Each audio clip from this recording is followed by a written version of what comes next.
Vambora? Oi, Fábio, tudo bem? Bom dia.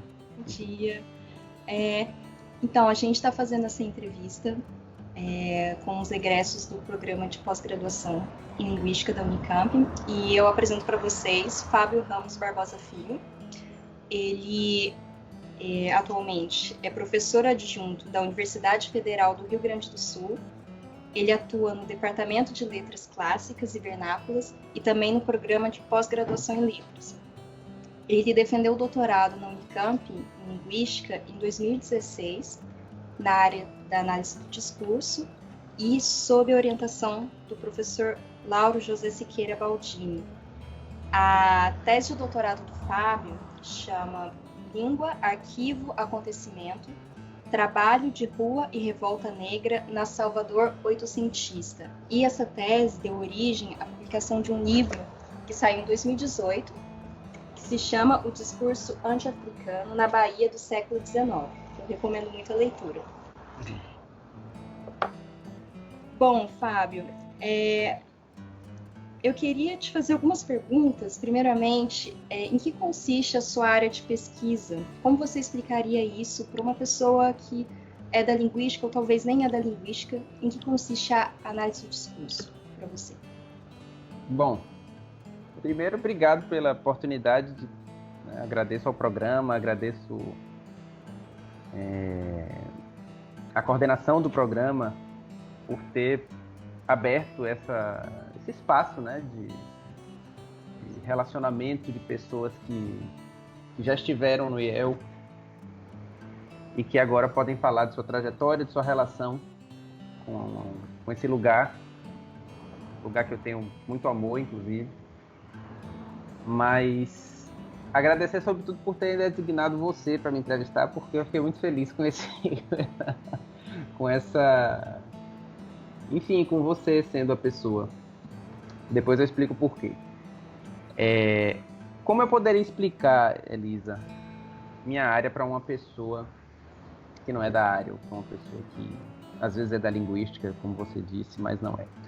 A análise de discurso é basicamente um campo heterogêneo de questões que se entrelaçam num determinado espaço comum, questões que dizem respeito ao funcionamento histórico do sentido, questões que dizem respeito ao funcionamento material da língua, questões que dizem respeito a uma compreensão não biológica do falante.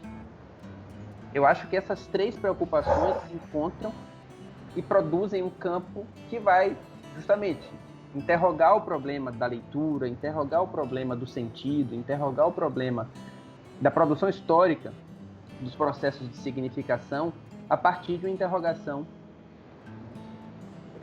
a respeito dessa possibilidade de entrelaçar o campo da língua, o campo da história e o campo do sujeito. Então eu acho que, bem grosseiramente, seria tentar pensar uma teoria do sentido, uma semântica que leve em consideração o funcionamento material das relações sociais, as sociedades concretas, tais como elas funcionam, e inclusive servem de anteparo ao dizível, né? Ou seja, a gente fala como organismos que somos, né? Falamos, só que a gente não fala de qualquer jeito, a gente não fala qualquer coisa, porque somos sujeitos historicamente situados, né? E, ao mesmo tempo, também não somos pura consciência, não somos puros organismos dotados de um aparato biopsicofisiológico que nos permite simplesmente emitir funcionamentos de linguagem. Também somos afetados por algo que não está totalmente sob o nosso manejo. Então, a análise de discurso é basicamente um balaiozão dessas preocupações gerais que a gente poderia considerar preocupações que dizem respeito ao funcionamento da língua, da história e do sujeito. E é curioso que ela esteja, digamos assim, situada institucionalmente na linguística, porque não é da natureza, entre aspas, da análise de discurso, que ela seja uma disciplina da linguística, tal como é, por exemplo, a fonologia, a morfologia, a sintaxe. Ela não é digamos, um nível a mais, um nível suplementar para além desses níveis linguísticos estabelecidos. Ela está na linguística no Brasil, tal como ela estava na psicologia social na França, tal como ela poderia estar na filosofia, tal como ela poderia estar na sociologia. Mas o fato dela estar no Brasil, alojada institucionalmente na linguística, é muito importante e caracteriza, inclusive, o nosso fazer como analistas de discurso brasileiros. É muito importante para a gente que esse trajeto de institucionalização da análise de discurso brasileira, né, no Brasil, na linguística, tenha se dado dessa maneira. Isso faz a nossa singularidade, a nossa especificidade enquanto analistas de discurso. Você acha que isso dá um destaque bastante assim para tomar o funcionamento da língua como ponto de partida? Completamente. Completamente. Então, o fato da análise de discurso ter se situado aqui no Brasil, ter se institucionalizado na linguística, ela vai, como você disse, né, permitir uma formação ao analista de discurso bastante sólida no campo da linguística. Porque não é possível que um analista de discurso ele passe por sua formação no mestrado, no doutorado, sem tangenciar, pelo menos, questões fundamentais do funcionamento da língua, como a morfologia, a sintaxe, etc. Então, eu acho que isso é muito importante. Tanto que é muito interessante, se a gente pensa na história da análise de discurso, ela emerge nos textos iniciais de Michel Pechet, que é o fundador da disciplina, que é o fundador desse campo, como uma espécie de crítica epistemológica, uma crítica ao funcionamento da ciência. Pensando como é que a ciência, que advogava um caráter de cientificidade às suas práticas, na verdade era uma técnica. Então, a crítica inicial de Michel Pechet era uma crítica epistemológica. É muito depois que ele vai se aproximar do funcionamento material da língua. Muito depois é exagero. Já no segundo texto dele, ele já fala, né, que as diferenças entre as ideologias que ele vai evocar ali são diferenças que são, digamos, legíveis no funcionamento material da língua. Mas é um caminho até se chegar efetivamente numa preocupação vertical, incisiva com o funcionamento material da língua, em termos, né, da gênese dessa disciplina no campo francês. No Brasil, não. No Brasil, ela já se estabelece nos departamentos de linguística das universidades. E isso dá uma feição institucional própria e uma feição teórica própria a esse campo aqui no Brasil. Interessante, Fábio. Eu queria te perguntar também sobre o seu projeto de pesquisa atual, também está dentro dessa vertente da análise do discurso. Ele se chama Discurso, Arquivo, Memória, Sentidos da Presença Africana no Rio Grande do Sul. Me parece ter uma continuidade com o seu tema da tese de doutorado e também com essa área em que você sempre atuou na pós-graduação. Sim, é uma continuidade, de fato. Porque quando eu falava, a análise de discurso ela se estabelece também como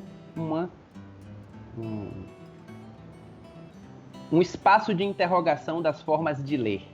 Né? Uma das questões fundamentais que um analista de discurso se faz é o que é ler. Isso é uma questão nova, é uma questão que brota ali na década de 60. É a questão do estruturalismo, digamos assim. E uma das coisas que sempre me interessou, desde o doutorado, e que eu persigo até hoje, é como é que a gente lê documentos, como é que a gente lê funcionamentos históricos, como é que a gente lê acontecimentos, como é que a gente lê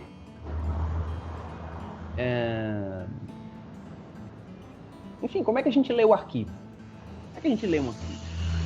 Isso começou a me interessar sobretudo quando eu comecei a ler os historiadores, né? E via o que eles faziam quando eles faziam o que faziam. Ou seja, o que é que eles faziam quando eles estavam fazendo a historiografia, quando eles estavam escrevendo a história, quando eles estavam produzindo gestos de interpretação a respeito de tudo, dessas montagens aí intervalares entre acontecimentos, fatos, documentos, etc, etc. Então, o meu projeto atual, ele ao mesmo tempo que é um desdobramento da minha pesquisa de doutorado, porque na pesquisa de doutorado eu me detive numa revolta ou numa revolução, e aí a questão da nomeação entra, né, de maneira privilegiada na própria significação desse acontecimento, uma revolta, uma revolução, uma greve, enfim, esses nomes estão em disputa. Em Salvador, no século XIX, em 1857, em que estava muito presente a questão africana e anti-africana na Bahia, depois, sobretudo, da Revolta dos Malês, em 1835, você tinha toda aquela conjuntura ali ardente funcionando. Então essa questão sempre me interessou, e ao mesmo tempo que eu consegui, acho, delimitar coisas interessantes na tese, algumas questões para mim ficaram ainda, digamos, necessitando uma espécie de desenvolvimento, de desdobramento. E aí quando eu me mudei para o Rio Grande do Sul, uma das questões que eu lembrava muito era dos documentos, quando eu estava no arquivo, quando eu estava nas instituições arquivísticas, dos passaportes e dos pedidos de passaportes de senhores baianos que solicitavam os passaportes justamente para os seus cativos viajarem para o sul, viajarem para cá, para o Rio Grande do Sul. Isso começou a me chamar a atenção porque, em grande parte, é uma questão que se dava depois de 1835, ou seja, na conjuntura que eu também estava estudando na época da tese e tal. E eu fiquei pensando muito nisso, assim, como é que se dá essa, entre aspas, né, migração, essa movência, essa dinâmica interna ao Brasil, não mais a questão do tráfico atlântico, por exemplo, mas dentro do Brasil. Como é que se dá essa mobilidade, essa relação mesmo de saída dos africanos libertos e cativos do Nordeste para o Sul. E foi essa questão que me pegou de início. Depois, a coisa foi ganhando um outro rumo, porque a questão para mim, na medida em que eu ia lendo os clássicos da historiografia do Brasil meridional, não só do Rio Grande do Sul, mas do Sul todo, né? Santa Catarina, Paraná, Rio Grande do Sul, era que havia mesmo um apagamento sistemático da presença africana na composição social dessas regiões. Ou seja, se quando os historiadores, sobretudo os historiadores da década de 50, 60, falavam dos açorianos, dos europeus, né, sobretudo dos alemães, dos italianos, eles falavam de contribuições, da importância, essas eram as palavras, né, mobilizadas. Quando os africanos apareciam, eram vestígios, resíduos da cultura africana. Isso começou a me incomodar, justamente, e é por isso que a língua é importante, né? Eu não estou dizendo que a gente tem uma espécie de centralidade na palavra, mas às vezes essas palavras são índices de funcionamentos históricos que é importante a gente perseguir. E aí foi nisso que eu comecei a me apegar, para construir um projeto de pesquisa que tentasse trabalhar esse apagamento, esse silenciamento da presença africana no Rio Grande do Sul. Isso foi muito importante para mim em vários quesitos, né? Tanto para eu me aclimatar com a história do Rio Grande do Sul, para onde eu estava me mudando. Foi importante essa incursão nos processos históricos que compuseram a materialidade do Brasil meridional, mas também para investigar um campo de arquivos novo, que eu nunca tive acesso. Inclusive as instituições arquivísticas novas que eu nunca tinha visitado. Então aqui a gente, junto com as pesquisadoras, na verdade, Dani, Raíssa, Marina chegou a fazer parte por um tempo, a gente fez algumas oficinas no Arquivo Público do Rio Grande do Sul, né? Foi muito interessante, porque a gente pôde ter contato com os documentos. Infelizmente, logo veio a pandemia, a gente teve que suspender as atividades presenciais. E é por isso que agora, por exemplo, a gente está se concentrando na documentação disponível digitalmente, na hemeroteca digital, sobretudo da Biblioteca Nacional. Estamos trabalhando com periódicos agora. para, mais uma vez, voltando para a questão da pesquisa, tentar escutar esse arquivo a respeito do que ele diz e deixa de dizer sobre os africanos no Rio Grande do Sul. Basicamente é essa a pesquisa. Escutar o arquivo, sem muitas hipóteses, escutá-lo para saber o que ele diz e deixa de dizer sobre essa questão da presença africana no Rio Grande do Sul. E Fábio, eu queria que você me contasse um pouco mais sobre a sua história, pré-IEL e durante o IEL, porque o IEL fez parte da sua vida durante 10 anos, né? 10 anos. Quem não sabe, o Fábio ingressou no mestrado e no doutorado, ingressou no mestrado em 2010, não é? Foi isso? 2010.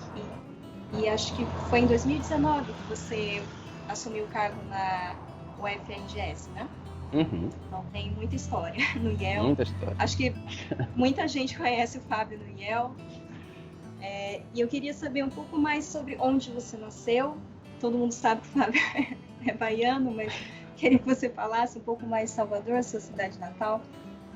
E como foi para você estudar por lá na Universidade Federal da Bahia. Me fala um pouco mais sobre essa sua história para IEL, em geral. Beleza. Bom, deu para perceber pelo sotaque que eu não sou daqui do Rio Grande do Sul, nem de Campinas, né? Então, eu sou de Salvador. Salvador, que é minha cidade natal, e por muito tempo foi, e ainda é, de certa forma, meu objeto de pesquisa também, né? Ou seja, aquele clichê de que a gente sai da Bahia, mas a Bahia não sai da gente, é real. Eu realmente tenho muito forte uma relação de afeto mesmo com esse lugar.